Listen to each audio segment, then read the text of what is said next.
Okay, so welcome inside Hawkesbury Chevrolet, and I'm in the presence of Maxim, and you're the general manager. But if you're an outsider and you subscribe to this channel, you can call him Max. How are you Yeah, for checking it sure. Max is always a friendly welcome, welcome name. Nice to meet you, Patrick. Yes, nice to meet you too, and thank you very much for doing this. Essentially, what we want to know is consumers have a lot of questions, especially ever-changing automotive industry, and the fact that we get a lot of information from the United States, and then people come here, and it's not exactly the same. I've noticed this because I've been negotiating for about 3 weeks for a car, which I've decided to purchase here at Hawkesbury Chevrolet in Ontario, Canada. And I just want to say thank you very much too for the great customer service. We'll go through a little bit, but a lot of people have a lot of questions, and I'm looking forward to asking you these. So, Perfect. first off, Hawkesbury is a small town. What is it, about like 10,000. 10,000 Yeah. population? And it's located in Ontario, right on the border of Quebec. Right. I found that I've talked to dealerships to Ottawa, Montreal, Quebec City, and this was where I got probably some of the best customer service. This is one of the reasons why I decided to buy here. And I got a really good deal, which I'm not going to talk about. But why is a small town dealership the best place to go sometimes? Yeah, that's a good question, Patrick. And you know what? To be honest, I've worked previously in big dealerships that were in urban area. Yeah. I think everyone is working hard to try to give, the best price and try to pay the best price for the trade-ins. But I think the service is the top priority for us. Even if we're surrounded with a small population, we are capable of working deals and, give the best value for the clients and the best service for people that are out of town. And you're a great example of it, right? But other than that, we we are capable of working deals around and make sure that we give the best service If I to the could tell clients. you the stories of stuff that kind of like baffled me, right? Because last time I was shopping for a car was pre-pandemic and all that stuff, and I know some big differences. But one thing that kind of really surprised me is telling somebody, "Hey, I'm here to buy a car. I'm buying a car this week, or this month, or as soon as I Yeah. can. This is the car I want." And sometimes a salesman would just look at it and was like, sorry, I don't have any in stock. And they would leave it at that. And I'm just like, you don't have any solutions for me? You don't want to maybe like talk to me about something else you have? And you guys moved like heaven and earth to try to find the exact vehicle and the exact color I wanted. And spoiler alert, we weren't able to for the original one, but you made it worthwhile because you had another option. You had a demo. But other places, I found that the salespeople weren't even trying to solve that problem for the consumer. So as a manager, like, how do you work with your staff for that? Like, how do you get them to be like they are here? Yeah, that's another good question, Patrick. So, at the end of the day, it's all about service, right? We don't want to be leaving the customers on their own. And I think today, moving in 2025, the consumers are more and more, they understand more the car business. It's easier for them to get some information as well, right? A lot of the clients that come through the door or come at the dealership are already aware of what they're looking for. They're already aware of their trims, the options, whether it's the price, everything is online right now for the consumers to help them to make the best decision, right? Afterwards, how do we make those transactions better for the consumers, right? And again, it all starts from the service level and helping out the client to have a better transition and a better transaction to be capable of having them hand in hand and have them the best transition and the best transaction on their next purchase, right? And we all agree that buying a car is the second biggest It expense is. for It all is. consumers And after a house, right? you know what pissed me off is when a salesman goes like, because you're trying to negotiate a good price, and he goes like, well, when you go to Best Buy to buy a TV, do you try to haggle the price? I'm like, is a car closer to a TV, or is it closer to a house when you're talking about purchase? Right. And do you make an offer on a house and try to get the best deal for you? Right. Yes, you can. Also, TVs go on sale for 50% off on Black Fridays, Yeah. and cars do not. So it kind of seemed like I saw basically a different change in behavior since the pandemic. Now, I don't know if it's because the pandemic caused a lot of people to, a lot of salespeople to be very laxy daisy because hey, it was all you can buy. Right. I have this, it buys, and I don't have to hunt for my meal anymore. I don't have to work and make them. Again, I'm not referring to your staff. I'm talking about the other staff that I've dealt with. It kind of made them feel lazy. That are you hearing the same thing that what I'm saying from other customers, maybe? Yeah. Or is that just me? No, no, 100%. I think, you know, salesmen need to get back to pre-pandemic, right? Yeah. When I'm saying that is that it's less naturally where there was that huge demand in the last years for car inventory, right? So a lot of people like some people call them like order taken. So they were just writing some orders, Write some similar to a little orders, bit of it. get a paycheck. Write an order, Exactly. get a paycheck. A little bit like the real estate, right? Where a lot Yeah. of that business got new people joining that new business, whether it's car business or real estate. Yeah, and now they got used to that. So they got used to being hand delivered their food, and now they have to hunt for it. And it seems like not everybody's got up and run. And I think this is where we're gonna weed out the next few months are definitely gonna make or break some salespeople Yeah. in many dealerships across the country. Maybe I've only talked about Ontario and Quebec because that's where I negotiated, but I think this might hurt. But another question related to pandemic, because you mentioned inventory. Yeah. The U.S. is back to over 3 million units in inventory. Where is Canada at? Are we back to pre-pandemic levels? Yeah, Canada is getting back on track with full stock inventory. Again, a few trims and models are still behind, waiting a few months, some of them almost a year. But overall, I could say about 80% and over our stocks are back in and on the dealer's lots and ready for delivery. So yes, we are following and joining our neighbor beside in the United States for inventory in Canada. That is good news for us, the buyers. People, we're almost back to that, but pre-pandemic prices are not quite there. But what are pre-pandemic sales? Are they reflecting? Are they back to what they were before?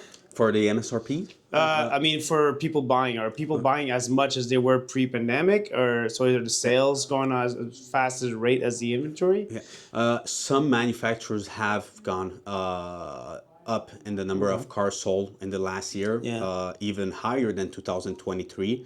And again, we're just talking about a few manufacturers, right? Yeah. Some manufacturers are still doing great in numbers and are pulling higher numbers than last year. So Yeah. the demand is still there.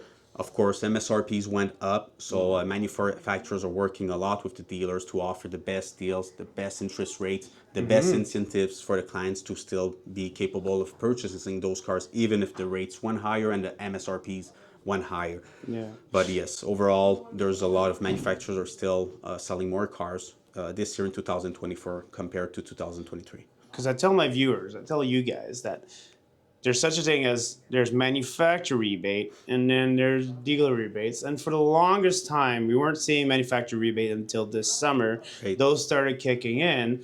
But are we going to start seeing dealer rebates now for consumers? Are we going to start seeing that? Yeah, for sure. There is going to be some dealer rebates that are going to be attached on specific probably models and different trims.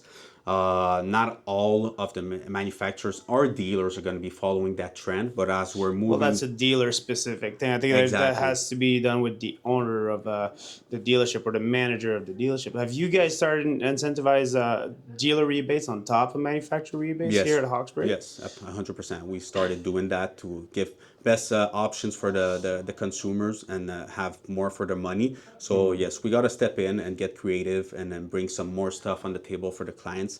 And at the end of the day, this makes the consumer happier. The more Yeah. we could offer back in exchange, the better it is for the client. Well, it definitely does because one thing I noticed is the average buyer probably just comes here and, knows very little about the automotive industry. But the average outsider, you guys that watch the channel and a lot of automotive fan, we know the difference between, you know, manufacturer rebate, dealer rebates, and then add-ons and stuff like that, right? Yes. And there's nothing that upsets this customer more. And I can only tell you guys this because I lived through it. I lived through it because I was sitting across a seat from a salesman, not this dealership. It was in the province of Quebec, who had a demo vehicle. And he actually couldn't even show me the vehicle because it wasn't just a demo, it was a courtesy vehicle. So he loaned it off to somebody else who was, an elderly person. It's always an elderly person when you buy a used car or when it's a demo. But anyways, I digress. And he told me, he's like, you're getting this 4% off. That's amazing deal. I've never seen a deal like this be given to a person. He's like, and on top of that, we're giving you $500 off. But I was aware that the 4%, that's a demo rebate coming from General Motors, that the dealership's going to recoup that loss. And the $500 was a holiday. So there's nothing worse for a knowledgeable consumer to hear somebody BS them, basically. I'm not saying he was bullshitting me, but it definitely came across as bullshitting. And that turned me off from that dealership after that visit because everything was all well and done when we were talking numbers until he started regurgitating that, and then he lowballed my trade-in. Yeah. But you guys actually highballed my trade-in when I told you I have an evaluation for this. It was $3,500, and this dealer went, "I'll give you $2,300," which is definitely a no-no. If somebody ever does that to you guys, don't take that offer. You already got an evaluation. Don't take less. And then you guys didn't even look at my car and said, okay, we'll definitely match that. They're giving you that. They looked at it. Yeah, you have it I had it in writing, but you didn't even ask. Yeah. So the customer service, I could definitely atone to because Patrick, your sales manager, didn't even ask me to send in that sheet. He says, all right, they're giving you $3,000. He's like, I'll match it. And then further down the road, he ended up actually beating it because he's like, you know what? I want to make that sale, so we want to make this happen. So if I beat that, you're good. I'm like, yeah, I'm good. So that definitely the ability to work with somebody, trying to find a solution for a customer that just wants to buy a car but has a budget, has a clear idea what he wants, and if he doesn't have that available, then you're still willing to work for him. That's gonna make a difference in my eyes. It made a difference in my eyes. I'm here buying a car. Yeah, 100%. And just to step in go for on it, that. It's something really challenging, and we just want to make sure that we offer the best transparency and the smoothest transaction for the customer. Right? There's also the price there, but there's also the trust, the transparency, and I'm not going to be talking about other dealers and how they work their deals, if they give that 4% or not. Every dealer works their own way with their staff and their dealership. But here at Hawkesbury, transparency, trust is something that's top priority, and afterwards we talk about numbers. But first off, to make sure that the client has the best transaction, we got to make sure that the client has a trust towards the dealership, and we are capable of working with the client hands in hands and make sure that we offer him the best transaction and be the most transparent. And I would say that trust is not easily gained, especially for me, because I came here, even though, Vicky, the salesperson, and Patrick, the sales manager, I've dealt with both of them, and, they were both very good, and it seemed to be, I still have, maybe some dealership PTSD or something like that. I was expecting maybe a bit of a bait and switch, meaning once you have all the documentation, it's time to sign. It's like, wait a minute, the interest rate went up, or wait a minute, where's this fee? Where did this come from? And I didn't have any of that, so it definitely, because if that happens, it definitely ruins. You might still follow through with the purchase. I don't think you should, but you might still follow through, but it ruins the experience. And then this is why also I heard about this place. My neighbor actually bought a vehicle from Hawkesbury. And let me put things in perspective, guys. I live like 5 hours away from this place. All right. This is not down the road. This is a 5-hour drive through last night, through the rain, the freezing rain, and then today is going to be snow. And it's still something I would do all over again because it's worth it, right? And I'm a cross-border shopper. So this is Ontario. I'm from Quebec, and I came here, which is a big deal because Quebec offers an extra $7,000 rebate. But a lot of people that are from Quebec don't seem to know that they can still get that rebate if they buy from you, a Yeah. border town like this in Ontario, Yeah, right? 100%. So, we are close to Quebec, of course, but, Hawkesbury is just about 5 minutes away from Grenville, Yeah. which is the next city closest to us Oh in yeah, you can Quebec. just jump over So, the river and you're in and Quebec. you're right here, right? So half of the clients that we do sell EVs or other trims and models here at Hawkesbury are from Quebec. Yeah. This is also same for the staff. All of the staff is bilingual as well, and half of the clients come from Quebec. So what makes Hawkesbury having those consumers from Quebec coming in here Yeah. and making those extra hours drive here is all about service, transparency, Bilingual and yeah, service, because a lot of 100. times in Quebec, like I was able to get some bilingual service, a salesman, nice salesman, Sylvain. He was very good. I definitely enjoyed talking to him. However, he was kind of handcuffed with what his dealership was willing to offer. But in the end, you still, because you're registering the vehicle right in Quebec, and that's what Yeah. gives you that $7,000 rebate back.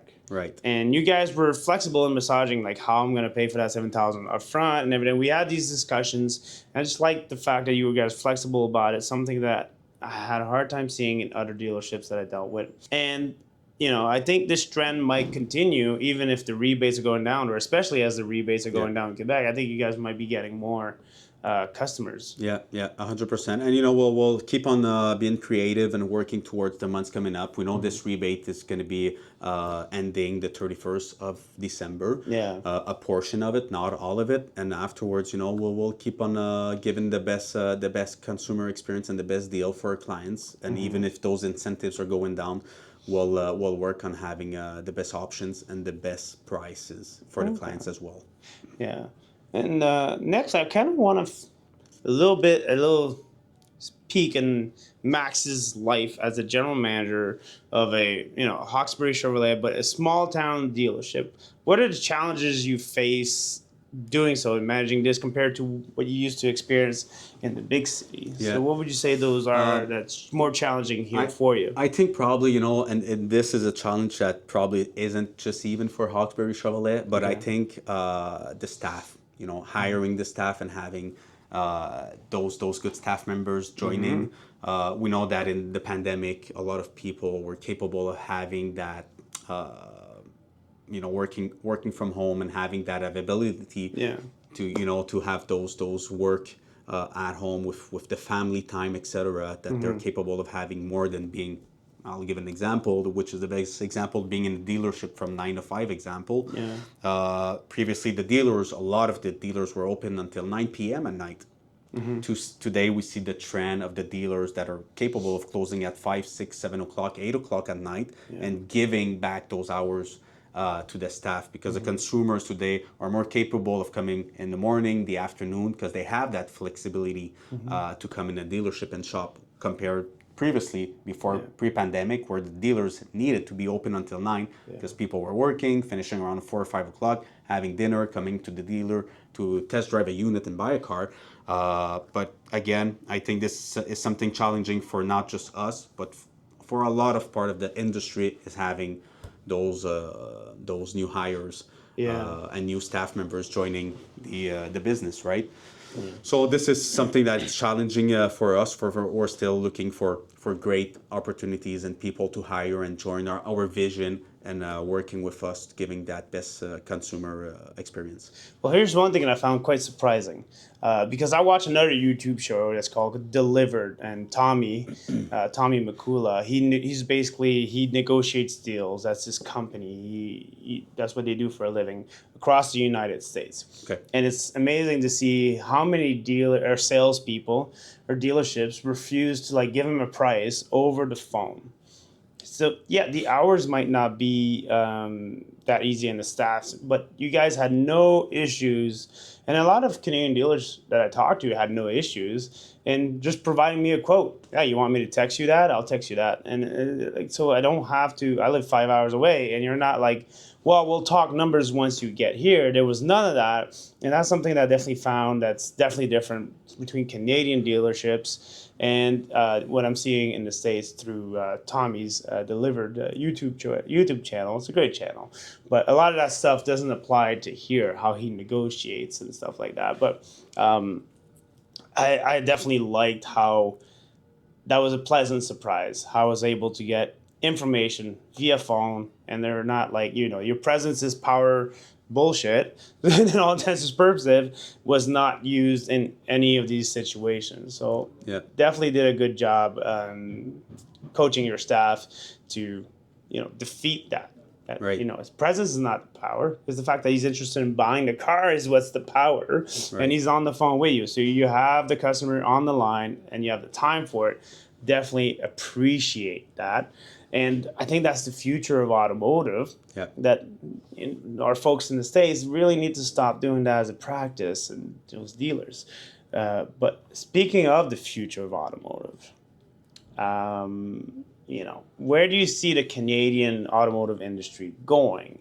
Because we know inventory is back, but perhaps the sales numbers may be a little bit lower. Are we going to see a drop in MSRP? Is direct to consumer something that maybe scares you as a manager? What is your outlook on the future here? Yeah, it's hard to predict, just knowing with everything's got going around with the politics, our neighbor, the United States, etc.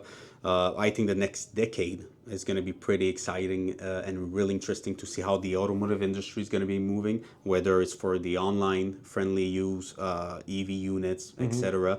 I think the MSRP won't be coming back as pre-pandemic. I think the manufacturers are going to be working a lot on bringing huge incentives on specific models and trims, and as well for the dealerships to get creative and give the best in exchange for that for the consumers. But I think the next decade is going to be a big turnaround for the industry regarding digital, online, AI that's coming aboard in the car industry as well. Yeah. So we're going to be seeing a lot of changing coming around in the next few years coming. So you don't think MSRPs are going to go down? Because I see a bit of a struggle right now as manufacturers are trying to control inventory. They initially said that 50 days supply was what they were comfortable, and they're never going to go back to those days. And now we're seeing in the United States, they're back to those days, but they're not you giving the same amount of incentives. So the price is still much higher than they were back when they had that inventory.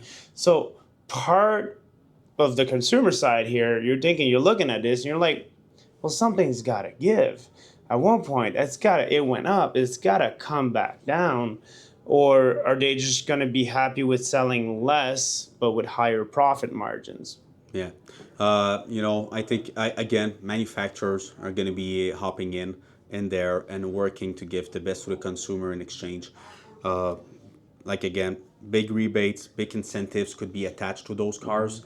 That could also impact the interest rates, where we're going to see more and more 0% coming aboard. Yeah. Okay. Whether for the lease or the bots, we're going to see more and more of those huge rebates, cash deals, or that 0% interest rate that's going to be joining. So the way they're going to get around this is basically, I'm going to keep my price where it is, but I'm going to increase the rebates somewhere that you wouldn't have seen pre-pandemic. Right. So, one, it gives you a better feel-good factor to be like, ooh, I'm saving so much. But two, it's going to bring it back kind of to the same when you balance everything out. Yeah. And so that's what you're thinking we're going to see. I'm actually thinking we're going to see the same thing, because I can see that manufacturers are very reluctant to bring prices back down. We're seeing it a little bit with EVs, but I think EVs is a different thing. It was a very catchy thing when everybody wanted to pay whatever price they wanted to get those EVs, and now the Equinox is selling out like across Quebec very easily, and here, because that was the vehicle that I was trying to go for and that I am going for, and it was so hard to buy because it's selling like hotcakes. Right. And But why is it selling at Hawkgate? It's one of the least expensive one, and it gives you one of the most range Yep. of all of them. So you kind of see that there are days of the flashy. No offense to your Hummer EVs, they're very nice. Yeah. But I think the days of buying the flashy things, the economic situation is coming a little bit down, and that people just want something that's affordable. And obviously, electric cars have a big benefit here in Ontario and Quebec to save you a lot of money down the line. I've already done a video about that if you want to go over the math of choosing an EV. But that's what I foresee is that they're going to need to pump out a lot more of those economic, and then the big buys, they're still going to make them big profit margins. But I think that we need more of the Equinox, and I think that's what General Motors as a whole. I think that's their whole agenda, because you look at the Cadillac Optic, it's still more affordable than the Lyric and stuff like that, right? Yeah, So yeah, no, totally agree. And Equinox EV, the demand is huge right now for that unit. Yeah. It's one of the cheapest SUV that you can get right now on the market, and the range is great. Yeah. So a lot of people are looking to move on into that SUV, right? We're aware that 60 to 70% of those cars that are selling outside are SUVs. Yeah. People don't want sedans anymore. They just want a little bit more room, but they don't really want the bigger prices. Yeah. And I don't blame them, because I'm one of these guys. I just bought, and yes, that's it. That's the car I just bought from here. It's a Chevy Equinox all-wheel drive, because I can't make it up my mountain if I don't have all-wheel drive. And it's the RS, when really initially I was going for the LT, but like I said, you guys made it such a good offer that I couldn't say no. Well, I want to thank you for your time, Max, sorry. And I really appreciate you taking the time and talking to us about this and answering these questions. For you guys, comment below what you guys think about what Maxim said. And don't forget to like and subscribe. Do you have anything last? No, I think it was an honor to serve Patrick, and again, we're meeting today and just having a nice conversation and talking about an outsider. But Patrick is a great client that we typically had we haven't spoke before. Or No, even this is seen the each first other time I before. meet This you, is the but I first spoke time. through the others. Yeah, And I'll exactly. definitely recommend this place to everybody I talk to, all the way back there. Appreciate that, and I hope you enjoy your new ride, and congratulations on We'll see. taking We'll possession see. of Stay your tuned new to see Equinox. if I enjoy my new ride. All right, thank you, Thank you very Patrick. much. Appreciate it. See you. Thank you.